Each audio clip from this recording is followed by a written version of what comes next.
کہ لان کے کپڑوں میں نماز پڑھنے کے دوران اٹھتے بیٹھتے آپس میں کپڑوں کے چپکنے کے سبب شلوار اگر ٹخنوں سے کچھ اوپر ہو جائے تو کیا نماز فاسد ہو جائے گی؟ اڑ جاتی ہے۔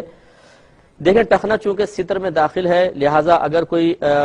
پورا ٹخنا اور اس کے ساتھ بعض وقت پنڈلی بھی کھل جاتی ہے، 3 سبحان اللہ کی مقدار یہ کھلا رہا تو اس پہ حکم شرع سخت ہوگا۔ بعض نے اس کو پنڈلی کا پورا حصہ مانا ہے، یہ بھی علماء کا اختلاف ہے۔ اس صورت میں پھر پنڈلی اور ٹخنا ملا کر پھر اگر اس کے چوتھائی حصے کے برابر 3 سبحان اللہ کی مقدار کھلا رہا تو حکم شرع ہوگا،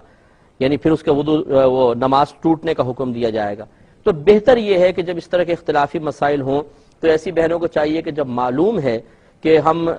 لان کے کپڑے اس موسم میں پہنیں گے جس میں جسم میں خاص طور پہ چپک جاتے ہیں اور پھر وہ اوپر بھی ستر کھلنے کا اندیشہ بھی ہوتا ہے، تو وہ نماز کا ایک الگ جبہ سا سلوا لیں جو ایسے کپڑے کا ہو جسم پہ چپکے نہیں، اور کافی لمبا ہونا چاہیے کہ وہ بالکل سطح زمین تک جا کر لگ جائے، یہ سب سے بہتر ہے۔ اور اس طرح کی تھوڑی سی احتیاط کرنے میں انشاءاللہ درجات کی بلندی کا سامان بھی ہے، اور چونکہ یہ خوف خدا کی علامت ہے اس پہ انشاءاللہ ان کو مزید ثواب ملے گا۔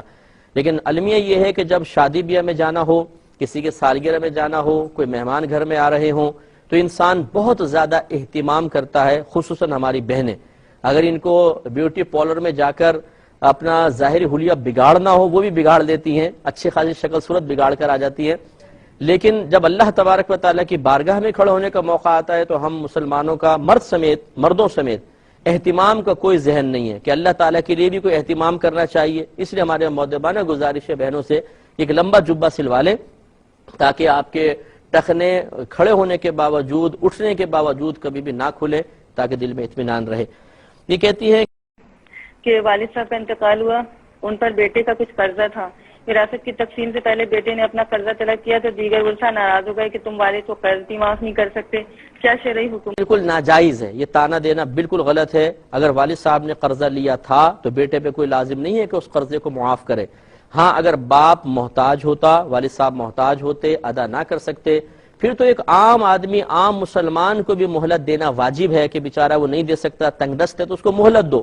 جائے کہ یہ تو والد صاحب ہیں۔ لیکن جب والد صاحب اتنا مال چھوڑ کر فوت ہوئے ہیں کہ جس سے ان کا قرضہ ادا ہو سکتا ہے،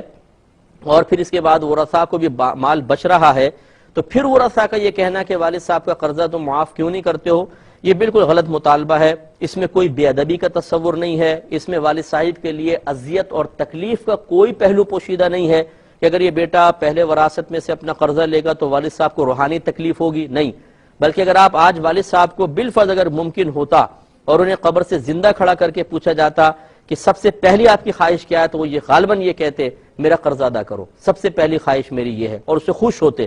اس لیے کہ نبی کریم صلی اللہ علیہ وسلم نے ارشاد فرمایا کہ شہید کے تمام گناہ معاف ہو جاتے ہیں سوائے قرضے کے، اور قرضہ اس کے لیے جنت میں داخلے کی راہ میں رکاوٹ ہے۔ تو اس لیے جب قرضہ اتنی خطرناک چیز ہے تو مردہ تو چاہے گا کہ فوراً سے پیشتر پہلے قرضہ ادا ہو تاکہ میرے لیے آخرت میں راحت کا سامان ہو جائے۔ اس لیے یاد رکھیں بیٹے کا مطالبہ بالکل بجا، اور وہ دیگر ورثاء کا اس پہ تانا زنی کرنا۔ یہ کویسچنز لیتے ہیں، بہن نے فرمایا کہ بعض اوقات ایسا ہوتا ہے کہ شریف آدمی ہے، کوئی آفس جوائن کرتا ہے اور اس میں ایک شخص ایسا ہے جو رشوت لیتا ہے، اور رشوت لینے کے بعد تمام کو کمیشن کے طور پہ دیتا ہے، اور اس شخص سے کہتے ہیں کہ اگر تم نے اپنی زبان کھولی تو ہم تمہارے اوپر کوئی الزام لگا کر تمہیں یہاں سے نکال دیں گے، تو اس شخص کے لیے کیا حکم ہوگا؟ دیکھیے نبی کریم صلی اللہ علیہ وسلم نے ارشاد فرمایا کہ اگر کسی مقام پر گناہ ہو رہا ہو اور انسان وہاں پر موجود ہے اور دل میں اس کو برا جان رہا ہے تو وہ ایسا ہی ہے جیسے وہاں موجود نہیں، اور اگر کوئی کسی جگہ گناہ ہو رہا ہے اور کوئی شخص وہاں موجود نہیں لیکن دل میں اس کو اچھا جان رہا ہے تو یہ ایسا ہی ہے جیسے وہاں موجود ہے۔ تو ایک بات تو یہ پتہ چلی کہ اگر وہاں پہ یہ گناہ ہو رہا ہے لیکن یہ شخص اس کو دل میں برا جان رہا ہے تو یوں سمجھ لیں یہ ہے ہی نہیں۔ دوسری بات یہ ہے کہ مسلم کی روایت ہے، نبی کریم صلی اللہ علیہ وسلم نے ارشاد فرمایا کہ تم میں سے جو کوئی برائی کو دیکھے اگر ہو سکے تو اس کو ہاتھ سے بدل دے، یعنی ہاتھ سے روکے، اگر ہاتھ سے نہیں بدل سکتا تو زبان سے بدلے، اگر زبان سے بھی نہیں بدل سکتا تو کم از کم اسے دل میں برا جانے، اور یہ ایمان کا کمزور ترین درجہ ہے۔ تو اب اس شخص کے لیے حکم شرع بالکل واضح ہے کہ یہ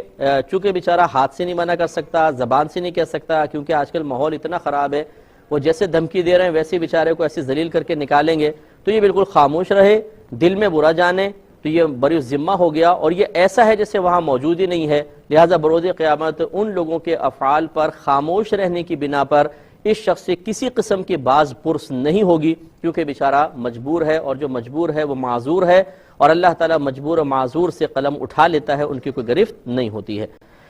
بہن نے فرمایا کہ کیا کسی ڈاکٹر کا ظاہری حلیہ دیکھ کر کہ بظاہر وہ باشرہ ہے، اس کے خوف خدا رکھنے کی ضمانت دی جا سکتی ہے کہ اس کے دل میں خوف خدا ہے؟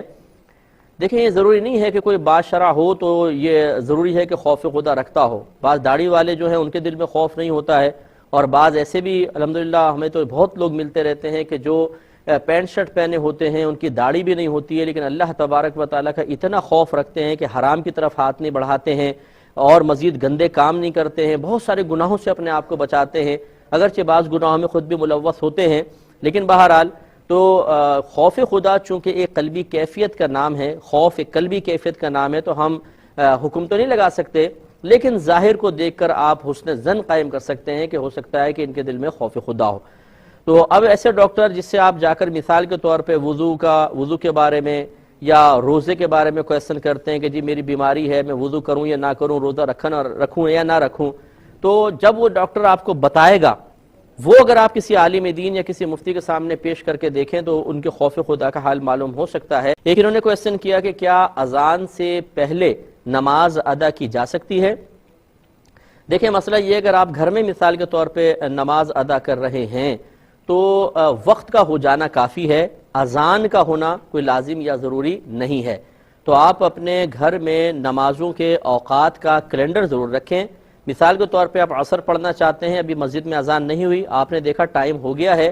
بہتر یہ ہوتا ہے کہ یہ منفرد اس صورت میں اپنے گھر میں ہلکی آواز سے اذان دے لے اور نماز ادا کر لے۔ مثال کے طور پہ کہیں جلدی نکلنا ہوتا ہے، بعض اوقات جلدی جانا ہوتا ہے، اذان کا یا جماعت کا انسان انتظار نہیں کر سکتا ہے، تو اذان دے کر نماز ادا کر لے، لیکن اس کی عادت نہ بنائیں، جماعت سے نماز ادا ہونی چاہیے، اگر عذر ہے تو الگ بات ہے، لیکن عادت نہیں بننی چاہیے۔ اور اگر بالفرض اذان کے بعد گھر میں نماز ادا کر رہے ہیں تو پھر اذان دینے کی منفرد کو حاجت نہیں کہ مسجد کی اذان اس کو کفایت کرے گی۔ خلاصہ کلام یہ ہے کہ نماز جس وقت کی آپ نماز ادا کر رہے ہیں، اس نماز کے جائز اور درست ہونے کی شرط وقت کا ہو جانا ہے، اذان کا ہونا ضروری نہیں ہے۔ اذان ہو گئی تو بہت اچھی بات ہے، ورنہ اگر آپ پہلے ادا کرنا چاہتے ہیں تو یہ بس کنفرم کر لیں کہ اس نماز کا وقت شروع ہو چکا ہے کہ نہیں، اگر ہو چکا ہے تو آپ پڑھ سکتے ہیں۔